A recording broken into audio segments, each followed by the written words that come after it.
After a childhood where he watched his wealthy parents die in front of him, our hero spent a lifetime strengthening himself, mind and body, to never allow the criminal element to make another child feel like he felt. He got a suit, the knowledge of the criminal underworld, and then he went to work as a district attorney. Motivation is the reason that our characters do what they do. So, let's have our characters lay on the couch and tell us how that makes them feel. I'm DC Ferguson, and this is the Worldbuilding Dojo.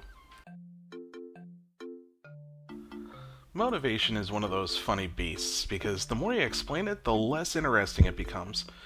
As such, this particular aspect of our writing should fall on the farthest end of show, don't tell. We want to strike a balance of keeping our characters from being too predictable, and also having their actions not feel like the randomness of a madman.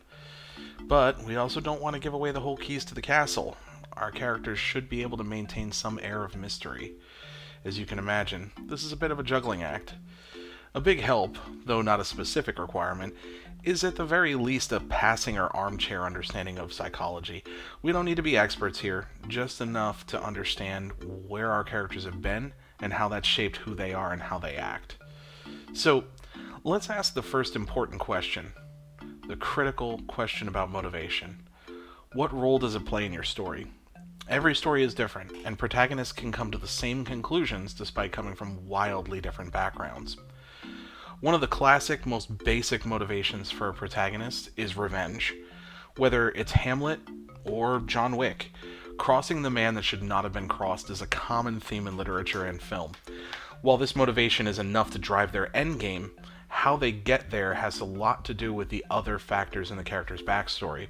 So, Liam Neeson's particular set of skills is the reason he can kill 414 men and not die in Taken. The same is true of Arnold Schwarzenegger in Commando, or John Wick. But jumping away from former military assassins for a second, let's talk about our boy Hamlet. There is political strife all around him, but Hamlet is not a military man per se, at least not in the way that modern revenge films would have us understand it. Hamlet is a scholar, and this story is much more personal than the waves of politics going on in the background. This is really about a man who loved his father, and now mistrusts his own mother and uncle, possibly implicating them both in his death. As he ponders why his own mother married his uncle just days after his father's death, he's visited by his father's ghost. His spirit cannot rest until he's been avenged. Now, as Hamlet starts making bigger and more brash mistakes and accusations, upping the ante and taking revenge wherever he can get it, he's coming apart at the seams. Shakespeare is showing us the cost of revenge and that it's self-destructive, so why doesn't Hamlet stop? Well, the answer actually lies in why revenge is such a great motivator in literature. John Wick's dog is dead. It's gonna stay dead, so the motivation never goes away. Liam Neeson's daughter is taken, so unless he does something, she remains taken. Hamlet's father's spirit cannot rest until he's been avenged, so again, the motivation doesn't leave the character until the story's complete. But DC, that's fine for revenge stories, but I don't want to write a revenge story. What are some other motivations that can drive characters? Well, guy who talks to their monitor, I'm very, very glad you asked. So, we're going to dip our toes in with some armchair psychoanalysis, getting right into examples here. That's right, we haven't seen it in a minute, but it is time for another deep cut. And that is the 1986 Americagasm Top Gun. This Tom Cruise flick actually isn't a deep cut unless you're a millennial. Us 80s kids were issued a copy to watch religiously, like the Christmas classic Die Hard.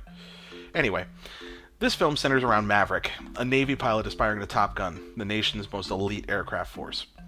Maverick has a few serious character flaws that both handicap him and make him the best at what he does. Maverick lost his father, who was also a pilot, in an accident long ago, the details of which he's never been able to really know.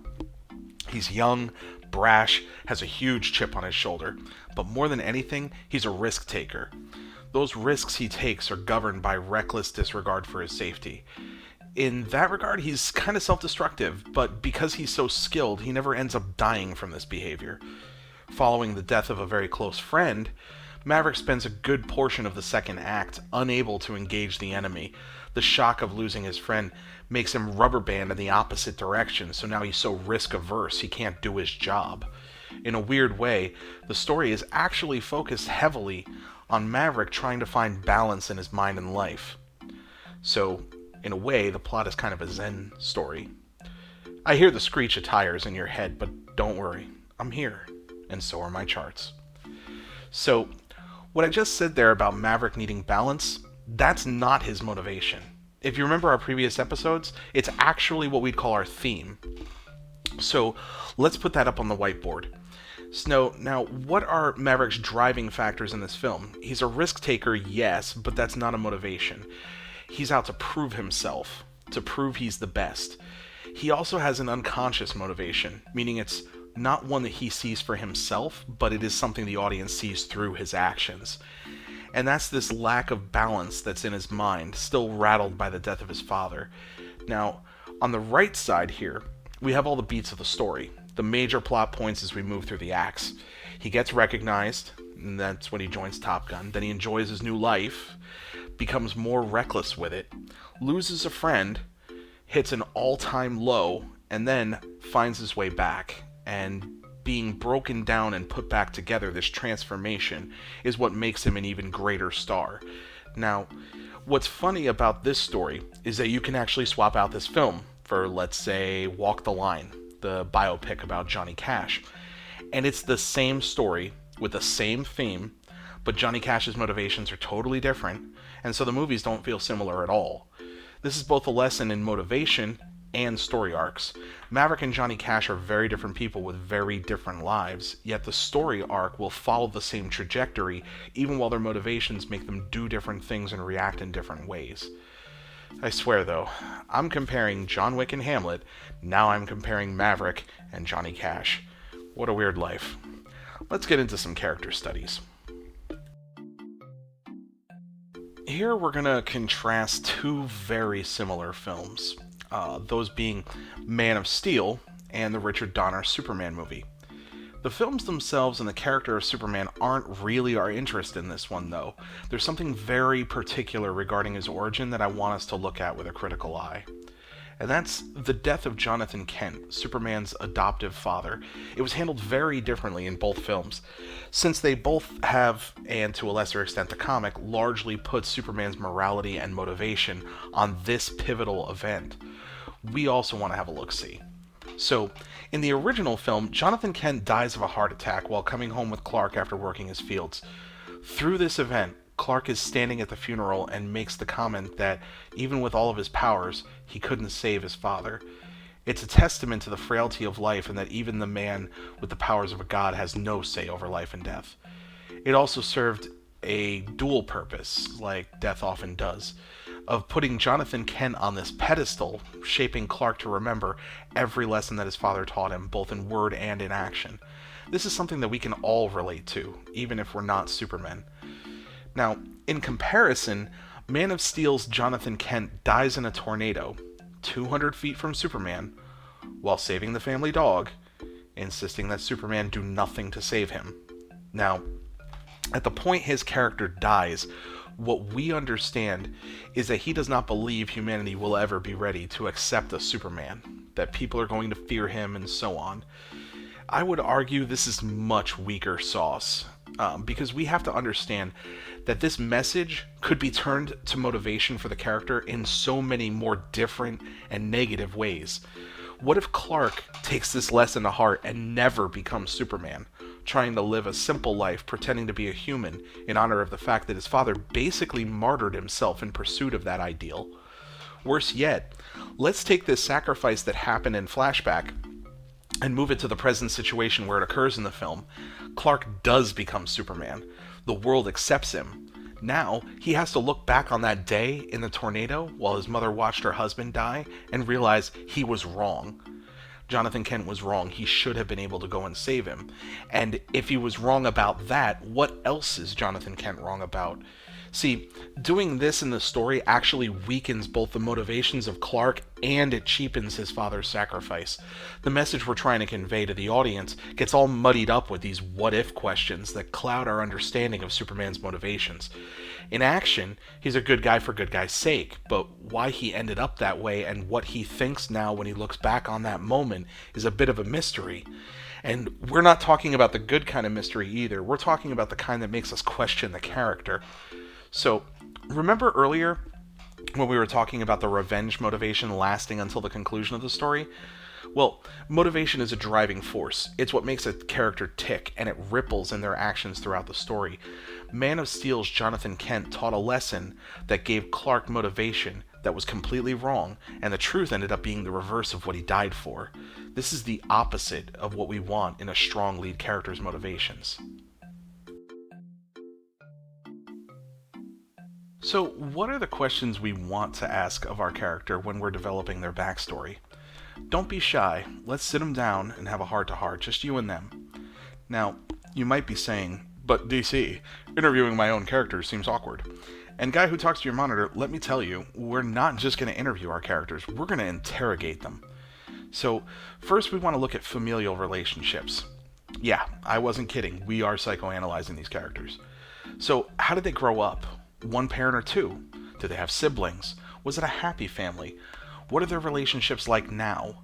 Why are we asking all these questions? Well, just like in real life, there is no better predictor for a person's behavior than their upbringing, or lack thereof. Then let's talk about their situation, the conflict that arises in your story. Do they have friends they can rely on? How driven are they in their career path or in life? Keep in mind, none of these are useless questions to answer. Even if it doesn't relate to the arc of the story, it's essential to understanding of these people and who they are and why they do what they do. So, now we've seen so far discussing the perspective of our main character or our protagonist's motivations. But if you watched this video, you already know what I'm going to say.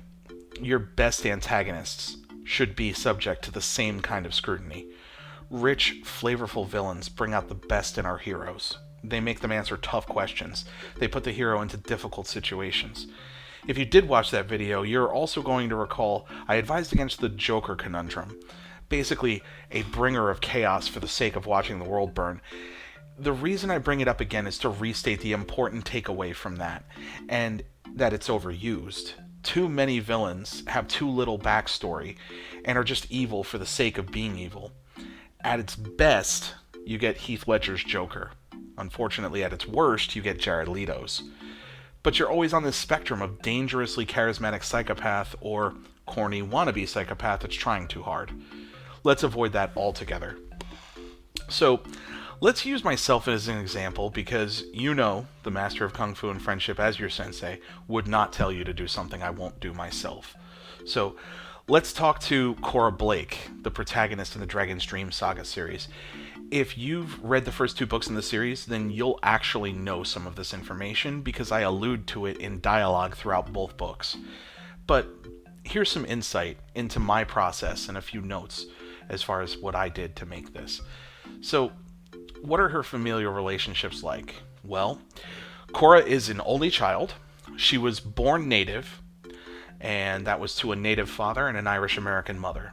Her father died when she was 10. He was murdered for his outspoken stance against the Second Civil War that was ravaging the United States at the time. Her mother took her after his death and moved to Chicago. By 15, she had graduated high school. By 21, she was enrolling in Harvard Law. Now, let's get into the nitty-gritty, the real dirt. Cora was closer to her father, being that they were both native.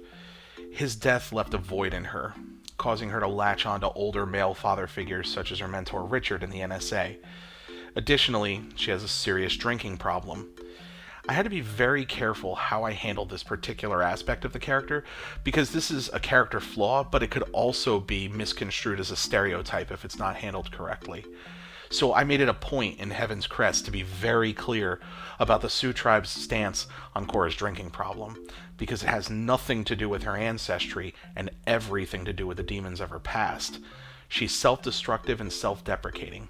both traits that would be negative, but the flip side of that coin is that she'll throw herself in harm's way to save someone that she cares about because she values them more than herself.